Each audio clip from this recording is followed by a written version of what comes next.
நண்பர்கள் அனைவருக்கும் வணக்கம். வாங்க இன்னைக்கு நம்ம ராமாயணத்தில் வாலி சுக்ரீவரோட பிறப்பை பற்றி பார்க்கலாம். தங்க மலையான மேருமலையின் நடுச்சிகரத்தில் பிரம்மசபை அமைந்துள்ளது. அது 100 யோசனை தூரம் விஸ்தீரணம் உள்ளது. தேவர்களால் எப்பொழுதும் அது பூஜிக்கப்பட்டு வந்தது. ஒரு நாள் பிரம்மதேவர் அந்த சபையில் அமர்ந்து யோகாபியாசம் செய்து கொண்டிருந்தார். அப்பொழுது அவருடைய கண்களில் இருந்து கண்ணீர் பெருகியது. அந்த கண்ணீரை கைகளால் வலித்து பூமியில் வீசினார். அது பூமியில் விழுந்தவுடன் வானர வடிவம் தாங்கியது.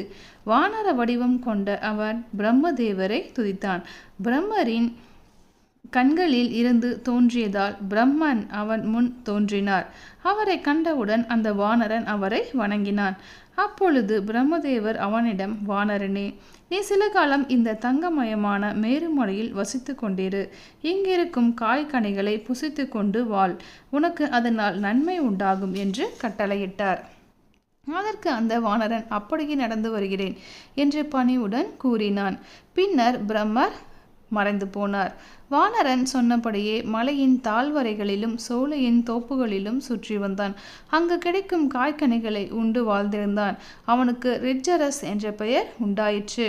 அவன் நாள்தோறும் மலர்களையும் பழங்களையும் தேனையும் கொண்டு வந்து பிரம்மாவின் பாதங்களில் வைத்து வணங்கி வந்தான். ஒரு நாள் இவனுக்கு தாகம் அதிகமாக இருந்தது. வடக்கே இருந்து சிகரத்தில் ஓர் அழகிய தடாகம் இருந்தது. அங்கு சக்கரவாகம், அன்னம் போன்ற பறவைகள் எப்பொழுதும் இனிமையுடன் சப்தமிட்டு கொண்டு இருந்தன. தண்ணீர் தெளிவாகவும் சுத்தமாயும் இருந்தது. ஏராளமாய் தாமரை மலர்கள் அந்த தடாகத்தில் மலர்ந்திருந்தன. அந்த நீரை கண்டவுடன் அதன் அருகில் போய் உட்கார்ந்தான். கரையில் இருந்தபடியே அதனை எட்டி பார்த்தான். தெளிந்த அந்த தடாக நீரில் அந்த வானரனின் உருவம் தெரிந்தது. தன் பிம்பத்தையே தான் கண்ட அவன், யாரோ எதிரி ஒருவன் அந்த நீரில் இருக்கிறான் என்று தவறாக நினைத்தான். அந்த எதிரி தண்ணீரில் இருந்தபடியே தன்னை பரிகாசம் செய்வதாகவும் அந்த வானரன் எண்ணினான். ஆகவே அவனை தண்டிக்க வேண்டும் என்றும் கருதினான். ஆகவே மிகவும் கோபத்துடனும் அந்த தண்ணீரில் பாய்ந்தான். வானர வீரர்களுக்கே உள்ள சுபாவத்தால் எதையும் ஆராய்ந்து பாராமல் அதனுள் குதித்து விட்டான். ஆனால் அங்கே ஒருவரையும் காணவில்லை. திகைத்து போய் வெளியில் வந்தான். ஆனால் அவன் வெளியில் வந்தபோது ஒரு அழகான பெண்ணாய் மாறியிருந்தான். தான் பெண்ணாகி விட்டோமே என்ற கவலையுடன் ரிட்ஜரஸ் அந்த தடாகத்தின் கரையில் அமர்ந்து விட்டான். பெண்ணாக மாறிய ரிட்ஜரஸ் நீண்ட நேரம் தடாகத்தின் கரையில் உட்கார்ந்தவாறு பலவாறு யோசித்து கொண்டிருந்தான்.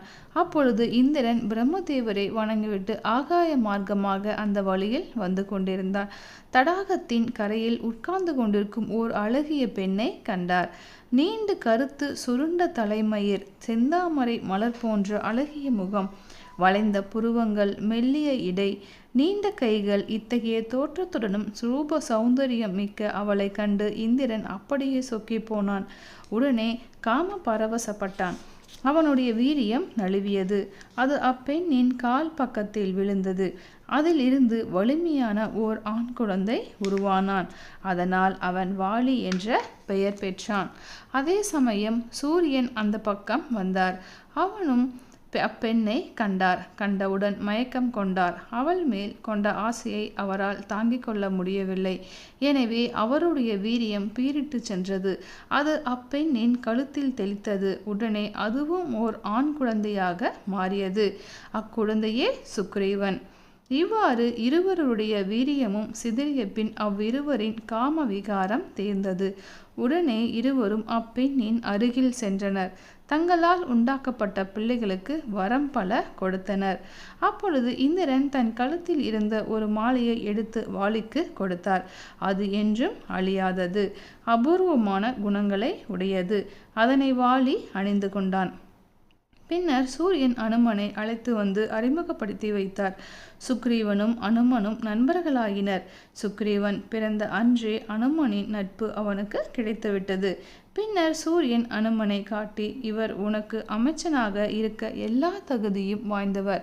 இவனை நண்பனாக ஏற்றுக்கொள். இவன் மூலம் நீ பலவிதமான உதவிகளை பெறுவாய் என்று கூறினார். சுக்ரீவனும் ஒப்புக்கொண்டு அனுமனை நண்பனாக்கி கொண்டான். தங்களுடைய விருப்பம் நிறைவேறியதால் இந்திரனும் சூரியனும் தத்தம் இருப்பிடத்திற்கு சென்றனர். முன்னரே கவலையுடனும் பயத்துடனும் இருந்த ரிஜரஸ் என்ற அந்த பெண் தனக்கு 2 குழந்தைகள் உண்டானதைக் கண்டு மேலும் பயமடைந்தாள். இருப்பினும் தாய்ப்பாசத்துடன் இருவரையும் அணைத்து கொண்டாள். அந்த குழந்தைகளை நன்முறையில் பராமரித்தாள். எனவே வாலிக்கும் சுக்கிரீவனுக்கும் ரிஜரஸே உண்மையான தாயாவாள். மறுநாள் பொழுது புலர்ந்தது. ரிஜரஸ் பழையபடி தன் ஆண் உருவத்தை அடைந்தார். வானரனாக மாறினார். தனக்கு பிறந்த 2 குழந்தைகளுக்கும் காய்கனி போன்றவற்றை உண்ணும்படி கொடுத்தார். பின்னர் அவர்களை அழைத்து கொண்டு பிரம்மதேவரிடம் சென்றார். பிரம்மதேவர் அக்குழந்தைகளை பார்த்தார். அவர் தன்னுடைய மகனான ரிஜரஸையும் அவனுடைய மகன்களான வாலி சுக்கிரீவர்களையும் கண்டு மகிழ்ச்சி அடைந்தார். அப்பொழுது ரிஜரஸ் தன் தந்தையான பிரம்மதேவரிடம் தன் துன்பங்களை எல்லாம் சொல்லி அழத் தொடங்கினார். தான் பெண்ணாக மாறியதையும் அப்பொழுது இந்திரன் சூரியன் போன்றோர் செயல்களால் தனக்கு குழந்தைகள் பிறந்துவிட்டதையும் சொல்லி வருத்தப்பட்டான். இப்பிள்ளைகளை வைத்துக்கொண்டு அனாதை போல் தன்னால் எப்படி வாழ முடியும் என்று அவரிடம் குறைப்பட்டு கொண்டான். பிரம்மதேவர் தன் மகனான ரிஜரஸை பலவிதமான வார்த்தைகள் மூலம் சமாதானம் செய்தார். பின்னர் தன் அருகில் தேவதூதன் ஒருவனை அழைத்தார். அவரிடம், தூதனே, நீ இவர்கள் மூவரையும் கிஷ்கிந்தைக்கு அழைத்து கொண்டு போ. அது சகாய மலையின் தாழ்வரையில் உள்ளது. நீர்வளம் நிலவளம் மிக்கது. அங்கு ஏராளமை வானர இனத்தினர் வசிக்கின்றனர். அக்கிஷ்கந்தை பெரிய தெருக்களையும் மாட மாளிகைகளையும் கூட கோபுரங்களையும் கொண்டது. என் உத்தரவின்படி அதனை விஸ்வகர்மா உருவாக்கியிருக்கிறார். கிஷ்கந்தையில் உள்ள எல்லோரையும் அழைத்து அவர்கள் முன்னிலையில் இவருக்கு முடிசூட்டி விட்டு வா. என் விருப்பத்தை எல்லோருக்கும் தெரிவித்து இவரை மன்னராக்கி விட்டு வா என்று கட்டளையிட்டார். பிரம்மதேவரின் கட்டளைப்படி அந்த தூதன் ரிஜரஸையும் வாலியையும் சுக்கிரீவனையும் அழைத்து கொண்டு கிஷ்கிந்தைக்கு சென்றார். பிரம்மதேவரின் உத்தரவை அந்நாட்டில் உள்ளவர்களிடம் தெரிவித்தார். பின்னர் ரிஜரஸை சிம்மாசனத்தில் உட்கார வைத்து விதிப்படி முடிசூட்டிவிட்டு அவர் அந்நாட்டுக்கு மன்னராக்கினார். பிறகு அவன் தான் வந்த வேலை முடிந்ததென்று எண்ணி பிரம்மதேவரிடம் திரும்பிச் சென்றான். அவரிடம் விஷயத்தையும் கூறிவிட்டார். அதன் பின்னர் பிரம்மதேவர் நீலன், சுஷேனன், கஜன், கவாச்சகன் போன்றோரை உண்டாக்கி ரிஜரஸிற்கு துணையாக அனுப்பி வைத்தார். ரிஜரஸ் நாட்டை நன்முறையில் ஆண்டார். தன் பிள்ளைகள் இருவரையும் நல்ல முறையாக வளர்த்தான். பெண்ணாக இருந்தபோதே அவர்கள் பிறந்தாலும் ஆணாக இருந்தே வளர்த்து வந்தான். உண்மையில் ரிஜரஸ் அவர்களுடைய தாய். இருப்பினும் ஆணாக இருந்ததால் தந்தை என்று சொல்வதும் வழக்கமாயிற்று. பெற்றதால் தாயாகவும் வளர்ப்பால் தந்தையாகவும் அவன் விளங்கினார். ரிஜரஸ் சில ஆண்டுகள் நாட்டை ஆண்டுவிட்டு மடிந்த பின்னர் அவனுடைய மூத்த மகனான வாலிக்கு முடிசூட்டினார். எனவே அவன் கிஷ்கிந்தைக்கு மன்னனானான். சுக்கிரீவனுக்கு இளவரசு பட்டம் சூட்டப்பட்டது. இதுவே வாலி சுக்கிரீவன் வரலாறு. ஓகே நண்பர்களே, மீண்டும் அடுத்த கதையில் சந்திப்போம். அதுவரை நன்றி, வணக்கம்.